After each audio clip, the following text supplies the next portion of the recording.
Hello, everybody, and I am back here in the Phantom car, literally outside the theater. And I thought this was a good time to do a review. If you look at my thumbnail, I call this movie woke. And if there was ever a movie to use that term on, this would be the movie. So let me get right into this. You all know the system here. I do my overviews, pros, cons, what I like, what I don't like. Zod approves, and a rating system from 1 to 10. 1 being the worst, 10 being the best thing your Earth has ever produced. So let's get right down to this, because this review is going to be painfully short. I saw 2 movies, and out of these titles, guess which one I thought was the best? And if you're clicking on this video, you already know the answer. But I saw Bloodshot and I saw Greed. And it's funny because it's like picking between 2 terrible movies, but both have different reasons for why they are terrible. So let's get down to it. Greed is made by Stephen Winterbottom. He's done a lot of independent films. He's also done a lot of activist movies. I went and I checked his catalog, and to be honest with you, there's nothing out. So I saw this movie because I saw The Lodge, and that was surprisingly good. So I thought, this little title, Greed, might be a good movie, maybe some satire on the corporate world. Was I wrong? And I should have known when they used BBC as their main news source. Granted, they are in the European section, but we all know how the BBC is. Watch Doctor Who, and you'll see what's going on over there. But the politics are akin to an MSNBC or CNN. I mean, they're becoming so left-leaning, it's ridiculous. So Greed was also starring David Coogan. He is a British actor. I've actually seen him in other stuff, and he is comedy, but he's very specific. He normally plays basically asshole characters, and he is probably the best part of this movie. This movie is a Sony Pictures, and Sony cannot afford to put out trash like this, especially in our climate and where things are going. So I'm going to spoil this movie for you guys, and honestly, I'm doing you a favor. So if by some reason you want to come across this and watch it yourself, then I guess don't look at this review. But if you want to be prepared for what you're in for and then see if it's even worth your time, stay right there. So this movie is about a fictional corporate mogul. He does clothing designs, and actually how he buys these companies and builds this empire is quite interesting. It's probably the only reason, his character was the only reason I stuck with the movie as long as I did. And some funny lines, and I say lines because the movie at times tries to be funny, and it's just not. It's very mean-spirited, and I'll get to all of that. But basically, this corporate guy, he is on trial for the legalities behind what he's doing with these businesses and, you know, outsourcing immigrants in these countries and the same nonsense we see in movies about how terrible big corporate America is and what they're doing. And here's the thing. Don't get me wrong. I know that stuff exists. But there is facts, and then there's attacking various people, and they name drop big in this. They name drop Macy's, Sears, like a bunch of places that get called out. And look, I'm not a defender of the fashioned world, but at a point, you know, there's a difference between change and the culture we have now of just viciously attacking people for the sake of attacking them, and Hollywood talking about how we're all evil for buying clothing. I don't think me buying a shirt contributed to a bunch of people in Malaysia or Cambodia being screwed over out of wages. But the movie makes you feel like you're evil for purchasing clothes. Anyways, so he's this big corporate guy. He's on trial, and he takes a break from this trial to celebrate his birthday, and he is a fan of Gladiator, which is another aspect that I appreciated, and wants to reenact the scene between Maximus and the lions, or the lion, and yeah, so, you know, this movie, let me do my pros, because they're short. David Coogan is hilarious, and some of the supporting cast. In particular, his assistant who sets things up has probably the funniest line in the whole movie. It's about a half hour in. I clocked it because I was bored. And he uses the word cunt in a way I've never heard. Like, he gets mad because this guy's quitting, and he goes, "Oh, you know what you are? You're a cunt." And he's like, "You have a cunt face, and cunt family, and cunt friends." And he's like, "Look up the definition of cunt in the dictionary. It has a big picture of your fucking face." It was hilarious. But that's about it. I mean, this movie is terrible.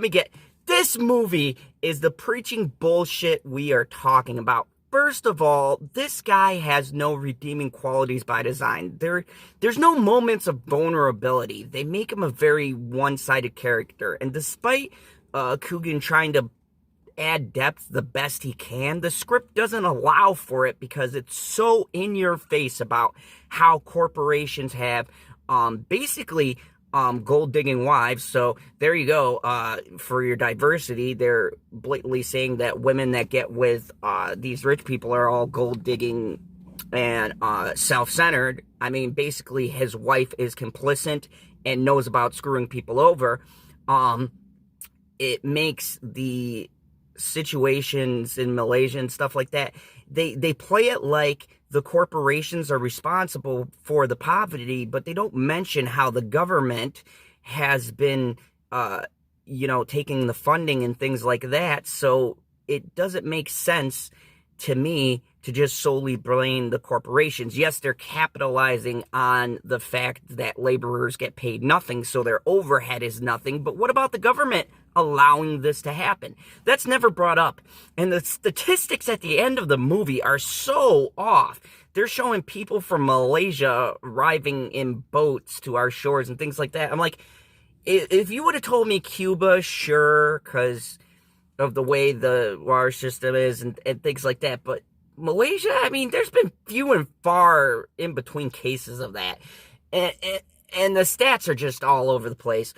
And then this guy looks like a jerk throughout the whole thing, albeit I liked him and thought he was funny. And then a immigrant woman is the one who kills him, and get this, he gets eaten by a fucking lion at the end of the movie. If that isn't the biggest statement of what they feel about corporate America, I have no idea what would be. I mean, there's scenes foreshadowing this, and I thought it was fairly obvious, but I didn't think they were going to be this in your face, and I didn't think it was going to be her. But she talks about how she felt so bad pushing the button, but like, he had this button that goes to the cage and it lets this lion out. Now, they've been trying to get this lion to act fierce. It was very docile, but his presence sets the lion off, and the lion goes and eats him. And this movie's rated R. Like,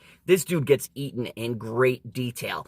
And it makes me feel like this director, instead of making aware about the corporations and what they do, and then trying to show depths and layers to give us characterization, the character felt more of just a statement of how he feels about corporations and their outlooks.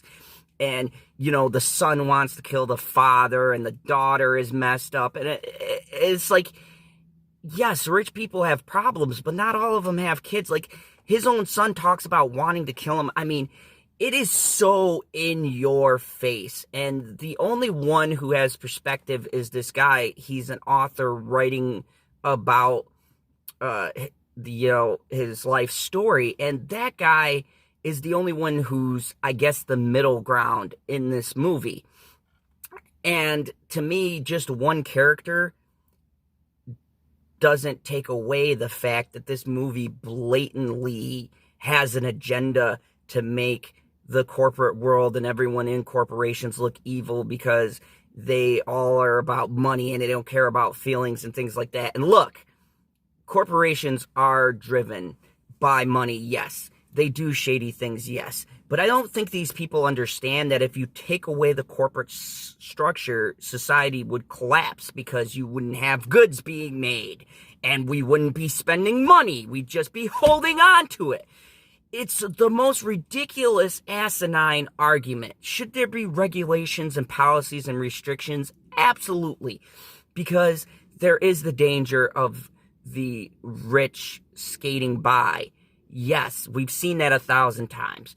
But making me feel like an asshole for purchasing things, or your audience, and making corporate people look like fucking idiots when clearly they're all smart and intelligent. I mean, in one scene, he was kicked out of this Ivy League school, and somehow everyone lets him do business with them. I mean, it doesn't make sense. It's a very boring movie. It's only an hour and 40 minutes, and it felt like fucking forever. The dialogue is dry. The delivery is dry. I mean, even the funny moments are delivered very dry. It's very British made, and what I mean by that is British films can be dull and boring, and this falls into that category, like a Downton Abbey. And I'm sorry for all you Downton Abbey fans, but that movie's fucking boring, and so is the show. Deal with it. It's a dumb, boring show. But anyways, this one, at least with Downton Abbey, there was a balance between the rich and the servants and things like that, and it showed a good dynamic. I got the story, I just thought it was fucking boring. This movie is boring and a politically agenda-driven film to make you feel bad about being a consumer and to make corporations look like shit. And if you're going to tell that story, then you need to have balance. And this movie has none. So what do I think? This movie is up there with Black Christmas. If you guys haven't seen it, look at my Black Christmas review. I give this movie a 1. It is fucking terrible. It would be a -0 if it wasn't for David Coogan trying his best to deliver some humor. But all in all, I mean, it's decently shot, but the lines are poorly delivered. The humor is too dry and it falls flat. And the message that it's trying to convey with its stats and statistics, which I looked up, were completely and totally wrong. It gives false information, it pushes the narrative, and quite honestly, it's the most disgusting movie I've seen.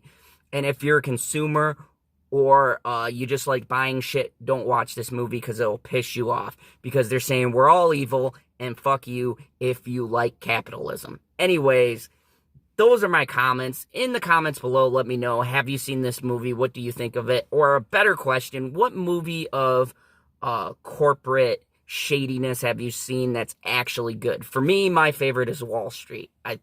Love me Michael Douglas. I thought that was a brilliant movie. It's one of my favorite movies of all time. So let me know yours. And you know the deal. As always, remember, here in the Phantom car, kneel before your General Zod.